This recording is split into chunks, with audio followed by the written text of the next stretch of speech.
An unconquerable Belize, a favored people in a favored land, was a central idea as the 39th year of Belize independence was celebrated. On the occasion of this significant celebration, especially when so much has changed, Father John Robinson, who celebrated Mass on this very special occasion, took a moment to reflect. Today is a day of thanksgiving on this birthday of Belize, and what an appropriate way to give thanks to the Lord. No more appropriate way than to offer the sacrifice of the Holy Mass. Eucharist means thanksgiving. And so we offer to God our thanksgiving in this new and everlasting covenant of the body and blood of Jesus Christ, made present here upon the altar today and offered to the Father in thanksgiving. And what are we to be thankful for? Well, look around you. Often referred to as the jewel, and indeed it is the jewel, Belize. Such incredible beauty, Our rivers, our mountains. Last week I had the opportunity to be up in Pine Ridge. What amazing scenery, breathtaking, beautiful. We have the coast, the beaches, the keys, the white sands, pristine Caribbean waters.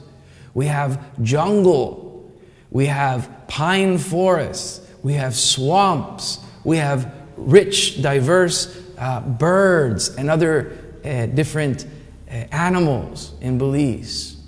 And those are indeed things to be grateful for. Often in the morning, I get up very early and I can hear now the monkeys howling across the river. Wow, just to thank God from the bottom of our hearts for allowing us to be here, to live in this beautiful jewel, and to be grateful to God and on behalf of this beautiful creation that He's given to us, to thank Him. But even more than the beauty of Belize's rivers and seas and beaches and flora and fauna, Belize's people.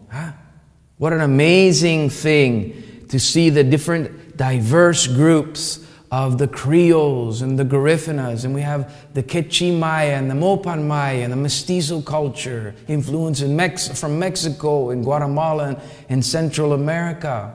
We have a great community of Mennonites. We have descendants from the Middle East. We have an Asian population in the country. It's all these different peoples living together in this beautiful country. And indeed, that is the crown of Belize, is its people. And so we want to rejoice and thank God from the bottom of our hearts for allowing us to live in this part of His creation. People from all over the world come to enjoy the beauties of this jewel. So, to rejoice on this day of independence in thanksgiving to God. And that is the first thing. And once again, the Eucharist means thanksgiving. And so we offer to God the perfect sacrifice, Jesus Christ, who died and rose from the dead to save us. So, to experience this great upwelling of thanksgiving as we look around at Belize, and we're filled with joy and gratitude. And that itself brings us great hope and great happiness. The theme of this year's Independence Day was very special due to its relevancy in our current season. The theme, which was submitted by 13-year-old Precious Martinez from Sacred Heart College in San Ignacio, encompassed a retrospective look at our nation's struggles, an examination of our successes, and a hope for a flourished nation. All this under the context of the current pandemic. At the heart of this theme is a notion that struggles allow for resiliency, or to put it in the words of Martinez, adversities create opportunity. A notion that is central to our Catholic faith, which calls us to see the tribulation of this life merely as steps to get closer to our blessed Lord. In fact, St. Pio, whose feast day was celebrated this week, summed it up perfectly as he emphasized that the life of a Christian is nothing but a perpetual struggle against self, There is no flowering of the soul to the beauty of perfection except at the price of pain. Therefore, it was fitting to see that on Monday, September 21st, as is a tradition, our political leaders approached the theme from different angles, yet all under the unifying concept that suffering calls us to have an anti-fragile faith. The first to address this was Mayor of Belmopan, Khalid Belail, in his welcome speech. It was a proud occasion to see the leaders of our country, the Prime Minister and the Leader of the Opposition, put party politics where it rightfully belonged, on the back burner, and come together such that our response was truly a joint and national effort, drawing from the best among us, with the only agenda that matters in times like this at the fore, and acting as a North Star of sorts. I am fairly certain none would look back and say things went perfectly and errors weren't made along the way. But all in all, I am convinced that the efforts of those at the helm and the teams around them will be remembered as having been equal to, if not better, than the test placed before them. Where will we go in a post-COVID-19 world, Belize? I appreciate, as well as most, like the affable Attorney General says, we are not there yet. But while we learn to adapt and cope and actually survive, there is no time like the present to forge the plan that will see us rise and flourish like never before, rebuilt on firmer ground with a foundation in place far less susceptible to outside influence, because I'd wager the chances are more likely than not that it won't be another 100 years before something like this reoccurs. The difference between then and now should be that we have learned and be better prepared and positioned to withstand whatever foe next presents itself. A young 13-year-old named Precious Martinez, hailing from the Twin Towns, had the wherewithal to analyze what was happening in her world and turn it into possibly the most fitting theme we have had for our annual celebrations in quite some time. From adversity, opportunity. From unity, prosperity. This year of 2020 will not be one easily forgotten, not in Belize or anywhere else. It has landed blow after blow, some of which ought to have been past debilitating and rendered us out of the fight. But here we are, a lot less whole, but present and accounted for nonetheless. That is the Belizean way. We are and will continue to be unconquerable, for we are a favored people in a favored land. To stand tall amid this great challenge was no easy task. So how was it all done?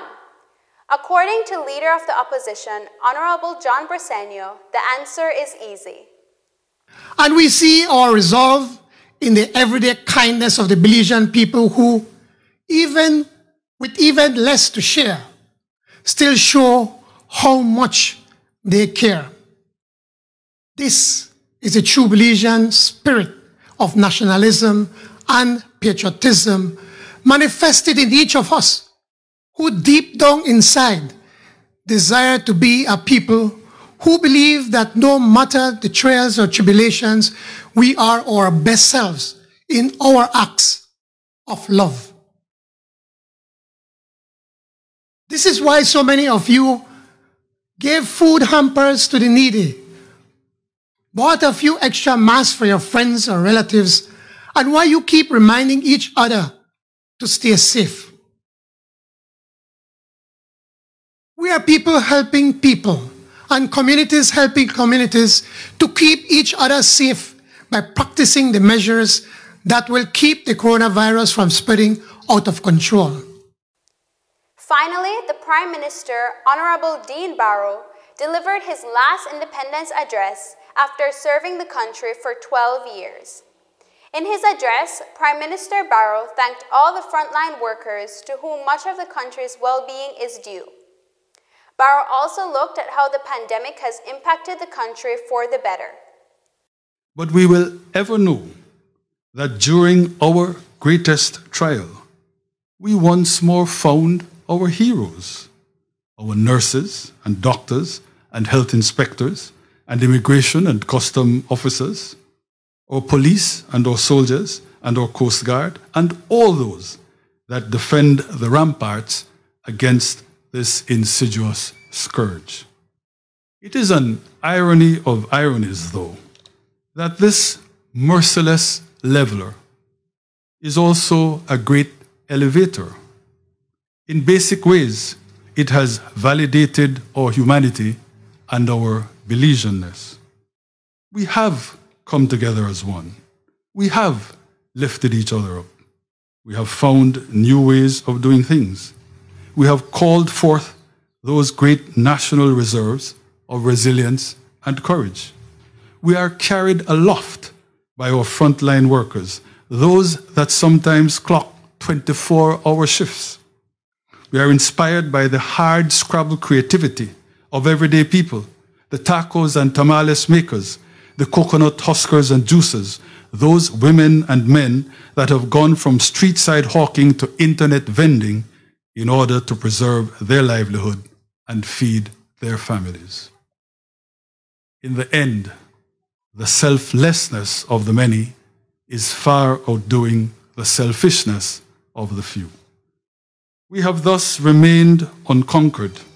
No coronavirus storm, no Hurricane Nana is able ultimately to defeat our core values, scar our Belizean culture, or deface the spectacular physical and spiritual beauty of this, our own, our native land. While there is no intent to mitigate the real suffering experienced by those who have lost their jobs or loved ones and the immense damage that the virus has caused on the world at large, there is no doubt that there is good coming out from all this evil. Namely, this reality reminds us of two very important things. First, of our humanity and fragility that points us to our need for our God, and secondly, our call to serve one another. Perhaps this year's theme is just an echo of God's voice to our beloved country, reminding us that with Him we are an unconquerable nation, a chosen people in a chosen land.